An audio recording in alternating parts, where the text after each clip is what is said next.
Capital TV Uttar Pradesh देख रहे हैं आप। मैं हूं आपके साथ राधिका राज। आज इस स्पेशल स्टोरी में बात होगी वक्फ की, जहां वक्फ को लेकर सियासत थमने का नाम नहीं ले रही है। वक्फ कानून के बने के पहले से ही मुस्लिम समुदाय के द्वारा हाथ में काली पट्टी बांध का विरोध प्रदर्शन शुरू हो गया था। हालांकि भाजपा ने यह आरोप लगाया कि विपक्ष मुस्लिम समुदाय को गुमराह करने की कोशिश कर रहा है, यानी वक्फ को लेकर विरोध प्रदर्शन भी हो रहा है, प्रतिक्रिया भी आ रही है, साथ ही एक्शन भी देखने को मिल रहा है। तो कहां क्या कुछ चल रहा है देश प्रदेश में, जानेंगे विस्तार से।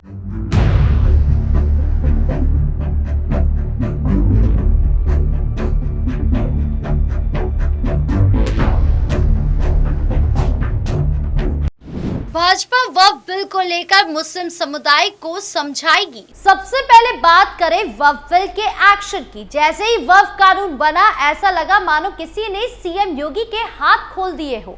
जिस तरीके से वक्फ कानून के लागू होते ही सीएम योगी ने ताबड़तोड़ एक्शन यूपी में दिखाया, उससे वक्फ बोर्ड वालों की भी हवा टाइट हो गई, क्योंकि सबसे ज्यादा वक्फ संपत्ति यूपी में ही है, जिसमें से 58 एकड़ अवैध जमीन यूपी सरकार ने हाल ही में जब्त की है। वही योगी सरकार के वक्फ कानून को लेकर दूसरे एक्शन की बात की जाए तो वक्फ संशोधन बिल को लेकर हो रहे विरोध प्रदर्शन के बीच बीजेपी पूरे यूपी भर में मुस्लिम समुदाय के बीच जाकर उनको इसके बारे में जागरूक करेगी। इसके लिए भाजपा ने 50 पन्ने का एक पावर पॉइंट प्रेजेंटेशन के साथ जमीन पर उतरकर नैरेटिव बदलने का प्रयास करेगी। इतना ही नहीं, पार्टी के इस अभियान में खुद सीएम योगी भी जुड़ेंगे। मुख्यमंत्री योगी आदित्यनाथ प्रबुद्ध वर्ग के मुसलमान से मिलकर कुछ बैठक करेंगे, जिसमें मुख्यमंत्री उनको समझाएंगे कि वक्फ संशोधन बिल के तहत कोई मस्जिद और मदरसा हम नहीं लेंगे, किसी कब्रिस्तान पर कब्जा नहीं करेंगे। इसी तरह से ऊपर से नीचे तक नेताओं और कार्यकर्ताओं के लिए एक प्रारूप बीजेपी ने तैयार कर लिया है, जिसमें प्रत्येक वर्ग के नेताओं और कार्यकर्ताओं को टारगेट दिया गया है। बीजेपी ने वक्फ संशोधन बिल अधिनियम 2025 को लेकर एक व्यापक जन जागरण अभियान शुरू किया है, जिसका उद्देश्य मुस्लिम समुदाय के बीच इस कानून के लाभों और प्रावधानों के बारे में जागरूकता फैलाना है। इस अभियान के तहत भाजपा कार्यकर्ता गली गली जाकर विशेष रूप से मुस्लिम बहुल क्षेत्रों के लोगों को इस कानून के महत्व और इसके सामाजिक आर्थिक प्रभावों के बारे में समझा रहे हैं। यह अभियान केंद्र सरकार के दावे को बल देता है कि कानून वक्फ संपत्तियों के प्रबंधन में पारदर्शिता, जवाबदेही और समावेशिता लगाएंगे, जिससे मुस्लिम समुदाय, खासकर गरीब और पसमानदा मुसलमान महिलाओं और बच्चों को लाभ मिलेगा। वक्फ कानून पर कैसी प्रतिक्रिया? अब बात करें वक्फ बिल को लेकर किस तरीके की प्रतिक्रिया आ रही है। कोई नेता समर्थन कर रहा है तो कोई चेतावनी दे रहा है। तो किसने क्या कुछ बोला है, जानते हैं विस्तार से। सबसे पहले बात करें योगी के मंत्री गिरीश चंद्र यादव ने क्या बोला। उत्तर प्रदेश के खेल एवं युवा कल्याण मंत्री गिरीश चंद्र यादव रविवार को जौनपुर में सीवेज ट्रीटमेंट प्लांट योजना की कार्य प्रगति का निरीक्षण दिया। इस दौरान उन्होंने विपक्षी पार्टियों पर वक्फ संशोधन अधिनियम को लेकर लोगों में भ्रम फैलाने का आरोप लगाया। उन्होंने कहा कि हम लोगों के बीच जाकर वक्फ कानून के फायदे के बारे में बताएंगे। यूपी के खेल एवं युवा कल्याण राज्य मंत्री गिरीश चंद्र यादव रविवार को अपने गृह जिले जौनपुर में थे। इस दौरान उन्होंने जनपद में भ्रमण कर एसटीपी योजना की प्रगति को चेक किया, साथ ही साफ सफाई और सड़कों का भी निरीक्षण कर संबंधित अधिकारियों की उसे ठीक कराने के लिए निर्देशित किया। वक्फ संशोधन अधिनियम को लेकर मुस्लिम समुदाय में जागरूकता अभियान चलाने जाने को लेकर उन्होंने कहा, ये कानून लोकसभा और राज्यसभा से पास होकर बना है, लेकिन इस पर विपक्षी पार्टियां भ्रम फैला रही है। वो सिर्फ तुष्टीकरण की राजनीति कर रही है। हम लोग सभी के बीच में जाएंगे और उन्हें बताएंगे कि इससे कोई नुकसान नहीं है। लोगों को वक्फ कानून का लाभ बताएंगे। पश्चिम बंगाल के मुर्शिदाबाद में हुई हिंसा को लेकर राज्य मंत्री ने नाराजगी जाहिर की। उन्होंने कहा, ये बहुत ही दुखद है और दुख इस बात का भी है कि इस पर विपक्षी दलों ने चुप्पी साध रखी है। इस मुद्दे पर न कांग्रेस, न सपा और न ही विपक्षी इंडिया ब्लॉक में शामिल कोई घटल दल कुछ बोल रहा है। हम सब इसकी निंदा करते हैं। अब बात करें केशव प्रसाद मौर्य की। उत्तर प्रदेश समेत देश भर में विपक्ष की ओर से हाल में संसद के दोनों सदनों में पास हुआ वक्फ कानून के खिलाफ विपक्ष का प्रदर्शन जारी है। वक्फ संशोधन बिल को लेकर विरोध प्रदर्शन के बीच वार पलटवार का दौर भी जारी है। विपक्षी दलों ने वक्फ संशोधन बिल को लेकर बीजेपी सरकार के खिलाफ मोर्चा खोल रखा है। इसी क्रम में बीजेपी यूपी में घर घर जाकर लोगों को वक्फ संशोधन बिल के फायदे बताएगी, जिसको लेकर आयोजित बैठक में डिप्टी सीएम केशव प्रसाद मौर्य ने विपक्षी दलों खासकर सपा और कांग्रेस पर निशाना साधा है। उनके निशाने पर कांग्रेस सांसद राहुल गांधी भी रहे। दरअसल वक्फ संशोधन बिल को लेकर बढ़ती तनातनी के बीच भारतीय जनता पार्टी वक्फ सुधार जन जागरण अभियान 2025 का आयोजन कर रही है। लखनऊ बीजेपी दफ्तर में अवध क्षेत्र की बैठक हुई।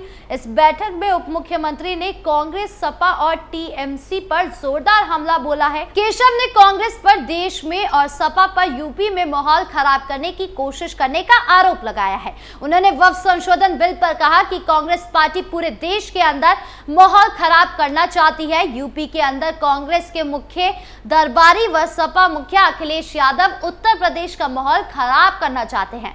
केशव ने कहा कि इसी तरह पश्चिम बंगाल के अंदर टीएमसी जो सरकार का नेतृत्व कर रही है, उन्होंने वहां माहौल खराब करके रखा है।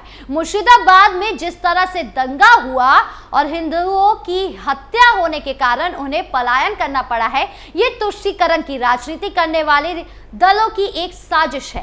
केशव प्रसाद मौर्य ने कहा कि देश के मुसलमान का वक्फ संशोधन बिल को समर्थन मिल रहा है।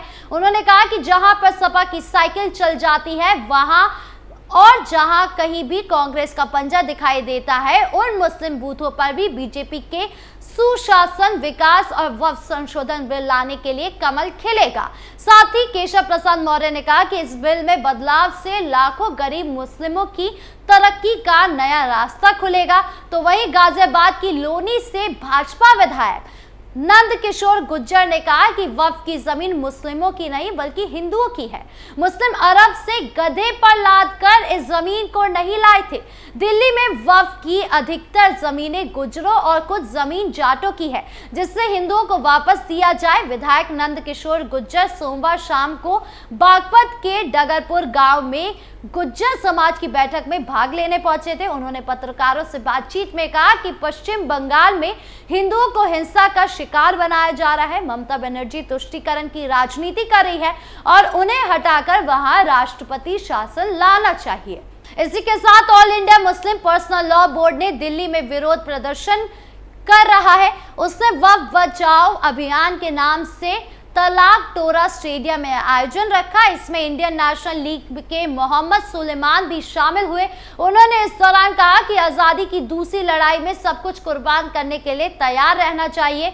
वहीं एआईएमआईएम के प्रवक्ता वारिस पठान ने भी प्रतिक्रिया जाहिर की। इंडियन नेशनल लीग के मोहम्मद सुलेमान ने कहा, ये लड़ाई मुसलमान की नहीं है, ये उनके दस्तूर की है। इस लड़ाई में पूरा मुल्क खड़ा हो जाएगा और एक क्रांति आएगी। हम जंग ए आजादी की दूसरी लड़ाई में सब कुछ कुर्बान करने के लिए तैयार रहना होगा। इंशाल्लाह फतेह हमारी होगी। पार्टी देश के घोषणा पत्र से नहीं चलेगी, देश संविधान से चलना चाहिए। हम लड़ेंगे और इंशाल्लाह जीतेंगे भी। इस्लाम को मिटाने वाले खुद मिट जाएंगे। सब कुछ कुर्बान करने के लिए तैयार रहना चाहिए। एआईएमआईएम के प्रवक्ता वारिस पठान ने भी वक्फ बिल को लेकर हो रहे विरोध प्रदर्शन पर प्रतिक्रिया जाहिर की। उन्होंने मीडिया से बातचीत के दौरान कहा कि नए वक्फ बिल के खिलाफ सभी ने याचिका डाली है। अभी तक शांतिपूर्वक तरीके से विरोध प्रदर्शन हुआ। विरोध करना हमारा संवैधानिक अधिकार है। नए वक्फ बिल को लेकर देश भर के मुस्लिम संगठनों ने विरोध किया है। तो वहीं एआईएमपीएलबी ने वक्फ बचाओ अभियान का आगाज किया है। इसका पहला फेज 11 अप्रैल से शुरू हुआ है, जो कि 7 जुलाई तक चलेगा। ये 87 दिनों तक चलने वाला है। इसमें वक्फ कानून के विरोध में 1 करोड़ हस्ताक्षर कराए जाएंगे। इसे प्रधानमंत्री नरेंद्र मोदी को भेजा जाएगा। इसके बाद अगले फेज की रणनीति तय की जाएगी। यानी एक तरफ सरकार वक्फ कानून जैसे ऐतिहासिक कानून का प्रचार कर रही है, तो वहीं दूसरी तरफ विपक्ष कानून के खिलाफ मुसलमानों को गुमराह करने की कोशिश कर रहा है। अब ऐसे में भाजपा का डोर टू डोर कैंपेन क्या बदलाव लाता है या नहीं, ये देखने वाली बात होगी। आपकी इस मामले पर क्या राय है, कमेंट बॉक्स में जरूर बताएं। वीडियो अच्छी लगी हो तो लाइक शेयर करें और चैनल को सब्सक्राइब करना ना भूलें। नमस्कार।